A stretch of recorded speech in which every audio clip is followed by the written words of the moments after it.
ಪಾವಗಡ ತಾಲೂಕಿನ ಸಿಕಿಪುರ ಗ್ರಾಮದ ಪ್ರಾಥಮಿಕ ಆರೋಗ್ಯ ಕೇಂದ್ರದಲ್ಲಿ ಹಮ್ಮಿಕೊಂಡಿದ್ದ ತಾಲೂಕು ಮಟ್ಟದ ಆರೋಗ್ಯ ತಪಾಸಣಾ ಅಭಿಯಾನ ಯೋಜನೆ ಮತ್ತು ಗರ್ಭಿಣಿ ಮಹಿಳೆಯ ಸೀಮಂತ ಕಾರ್ಯಕ್ರಮದಲ್ಲಿ ಭಾಗವಹಿಸುವ ಮುನ್ನ ಸಿಕಿಪುರ ಪ್ರಾಥಮಿಕ ಆರೋಗ್ಯ ಕೇಂದ್ರಕ್ಕೆ ಭೇಟಿ ನೀಡಿದ ಅವರು ಆಸ್ಪತ್ರೆಯಲ್ಲಿ ಇರುವಂತಹ ವ್ಯವಸ್ಥೆಯನ್ನ ಕಂಡು ತಾಲೂಕು ವೈದ್ಯಾಧಿಕಾರಿ ಡಾಕ್ಟರ್ ಕಿರಣ್ಗೆ ತರಾಟೆಗೆ ತೆಗೆದುಕೊಂಡರು. ಆಸ್ಪತ್ರೆಯಲ್ಲಿ ಇಷ್ಟು ಉತ್ತಮ ಸೌಲಭ್ಯಗಳಿದ್ದರೂ ಜನರಿಗೆ ಸೇವೆ ಮಾಡುವುದಕ್ಕೆ ಏನಾಗಿದೆ ಎಂದರು. ಅದೇ ರೀತಿ ಆಸ್ಪತ್ರೆಯಲ್ಲಿ ಮೂಲಭೂತ ಸೌಕರ್ಯಗಳು ಇಲ್ಲದೆ ಜನರು ಸಮಸ್ಯೆಯನ್ನ ಅನುಭವಿಸುತ್ತಿರುವ ಬಗ್ಗೆ ಮಾಹಿತಿ ಪಡೆದ ಅವರು ಶೀಘ್ರವಾಗಿ ಸಮಸ್ಯೆಗಳನ್ನು ಬಗೆಹರಿಸಿ ಮಾಹಿತಿ ನೀಡುವಂತೆ ಸೂಚಿಸಿದರು. ಇನ್ನು ಆಸ್ಪತ್ರೆಯ ಶೌಚಾಲಯವನ್ನ ಕಂಡು ಬೆರಗಾದ ರಾಜ್ಯ ಮಹಿಳಾ ಆಯೋಗ ಅಧ್ಯಕ್ಷ ನಾಗಲಕ್ಷ್ಮಿ. ಹೌದು, ಸಿಕಿಪುರ ಪ್ರಾಥಮಿಕ ಆರೋಗ್ಯ ಕೇಂದ್ರದ ಶೌಚಾಲಯವನ್ನ ಗಮನಿಸಿದವರು ಆಸ್ಪತ್ರೆ ಪ್ರಾರಂಭವಾದಾಗಿನಿಂದ ಶೌಚಾಲಯ ಸ್ವಚ್ಛತೆ ಮಾಡಿಲ್ಲವೇ ಮತ್ತು ಇದೇ ಹಾದಿಯಲ್ಲಿ ಮುಂದುವರೆಸಿದರೆ ಎಲ್ಲ ಅಧಿಕಾರಿಯನ್ನ ಅಮಾನತುಗೊಳಿಸಲು ಶಿಫಾರಸು ಮಾಡಲಾಗುವುದು ಎಂದು ಹೇಳುತ್ತಾ ಅಲ್ಲಿಯೇ ಇದ್ದ ತಹಶೀಲ್ದಾರ್ ವರದರಾಜು ಹಾಗೂ ಇಒ ಜಾನಕಿರಾಮ್ ಅವರನ್ನ ತಾವು ಆರೋಗ್ಯ ಕೇಂದ್ರಗಳಿಗೆ ಭೇಟಿ ನೀಡುವುದಿಲ್ಲವೇ ಎಂದು ತರಾಟೆಗೆ ಇತ್ತೀಚೆಗೆ ಇಲ್ಲಿನ ಸರ್ಕಾರಿ ಶಾಲೆಯ ಮಗು ಗಾಯಗೊಂಡು ಆಸ್ಪತ್ರೆಗೆ ಬಂದಿದ್ರೆ ಸರಿಯಾಗಿ ಚಿಕಿತ್ಸೆ ನೀಡದೇ ಇರುವುದರಿಂದ ಮಗುವಿಗೆ ಗಾಯ ತೀವ್ರವಾಗಿರುವುದನ್ನು ಕಂಡು ಅಲ್ಲಿಯೇ ಇದ್ದ ಆಸ್ಪತ್ರೆಯ ಸಿಬ್ಬಂದಿ ನಾಗರಾಜುನ ಮೇಲೆ ಸಿಡಿಮಿಡಿಗೊಂಡು ಮಗುವಿಗೆ ಉತ್ತಮ ಚಿಕಿತ್ಸೆ ಕೊಟ್ಟು ವಾಸಿಯಾದ ಬಳಿಕ ಫೋಟೋ ಕಳಿಸಿ ಅಂದರು.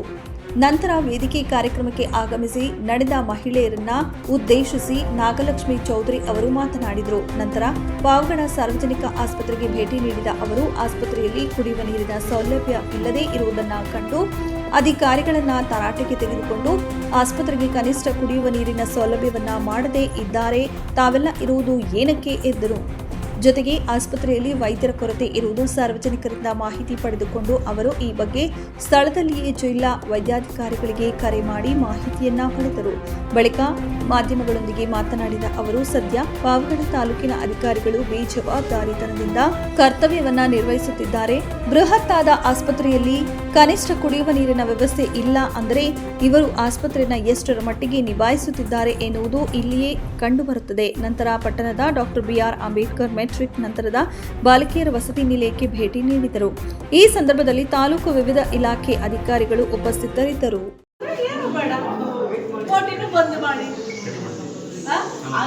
ನನ್ನ ಪ್ರಕಾರ ಆಗಿದ್ರೆ ಯಾರು ಬರಂಗೇ ಇಲ್ಲ, ಇಲ್ಲಿ ಯಾರು ಬರಂಗೇ ಇಲ್ಲ, ಬಂದವ್ರನ್ನ ಸೀದಾ ಕಳಿಸ್ಬಿಡ್ತೀರಾ ನೀವು. ನೋಡಿ, ನನಗೆ 1 ತಿಂಗಳು 8 ದಿವಸ ಅಂತ ಮಾತ್ರ ದಯವಿಟ್ಟು ಹೇಳಬೇಡಿ, ಯಾಕೆಂದ್ರೆ ನಂಗೆ ಅದು ನಿಜವಾಗ್ಲೂ ಇಷ್ಟ ಇಲ್ಲ. ನಾನು ಎಲ್ಲೇ ಹೋದ್ರು ಯಾರು ಒಬ್ಬರನ್ನ ಹೊಸ್ದಾಗಿ ಕೇಳಿದ್ರೆ ನಾನು ಹೀಗೆ ಬಂದಿದ್ದೀನಿ ಅಂತಾರೆ. 8 ದಿನ ಆಯಿತು ಅಂತಾರೆ, 1 ತಿಂಗಳು ಎಲ್ಲರಿಗೂ 1 ದಿನ ಆಗಲಿ. ಯಾಕೆ ನಿಮ್ಗೆ ಮೊದಲು ಕೆಲಸ ಮಾಡಿರೋ ಎಕ್ಸ್ಪೀರಿಯನ್ಸ್ ಇಲ್ವಾ? ಇದೆ ಅಲ್ವಾ? ಎಷ್ಟು ದಿನ ಬೇಕು? ಬಂದಿದ ತಕ್ಷಣ ವಿಸಿಟ್ ಮಾಡಬೇಕು, ನೋಡಬೇಕು, ಏನಿಲ್ಲ ಏನಿದೆ, ಇದು ನಮ್ಮ ತಾಲೂಕು, ಇದು ನನ್ನ ಜಿಲ್ಲೆ, ಇದು ನನ್ನ ಆಸ್ಪತ್ರೆ, ನನ್ನ ಗ್ರಾಮ, ಹೌದಲ್ವಾ? ಸರ್ಕಾರ ನಿಮ್ಮನ್ನ ನಂಬಿತಾನೆ ಎಲ್ಲ ನಡೆಸ್ತಾ ಇರೋದು. ನೀವೇ ಹಿಂಗೆ ಅಂದ್ಬಿಟ್ರೆ ಹೆಂಗೆ? ನಿಮ್ಮ ಭಯ ಅವ್ರಿಗಿದ್ರೆ ಅವ್ರು ಯಾಕೆ ಮಾಡ್ತಾರೆ? ಏನ್ರಿ ಇವು ಅವ್ರೆ, ಏನ್ರಿ ಈ ತರ ಆದ್ರೆ ಎಲ್ಲರೂ ಸ್ಯಾಡ್ ಮುಖ ಹಾಕಿ ನಿಂತ್ಕೊಂಡ್ಬಿಟ್ರೆ ಹೆಂಗೆ? ಉತ್ತರ ಕೊಡೋರು ಯಾರು? ಆ ಮಗು ಬೆರಳಿಂಗ್ ಆಗೋಯ್ತಲ್ಲ,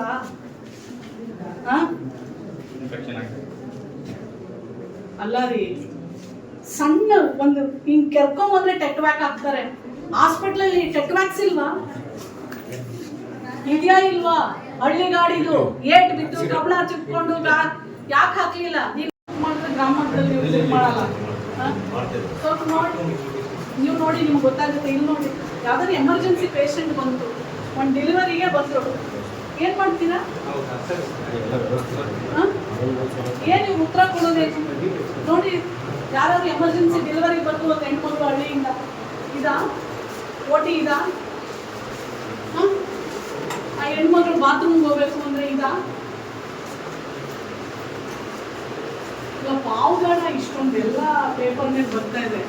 ನೀವು ಇವು ಎಲ್ಲ ನಿಮ್ಮ ಕೈಯಲ್ಲಿ ಇರ್ತದಲ್ರಿ, ಇವು ಅವರೇ. ತಹಶೀಲ್ದಾರ್ ಇಲ್ರಿ?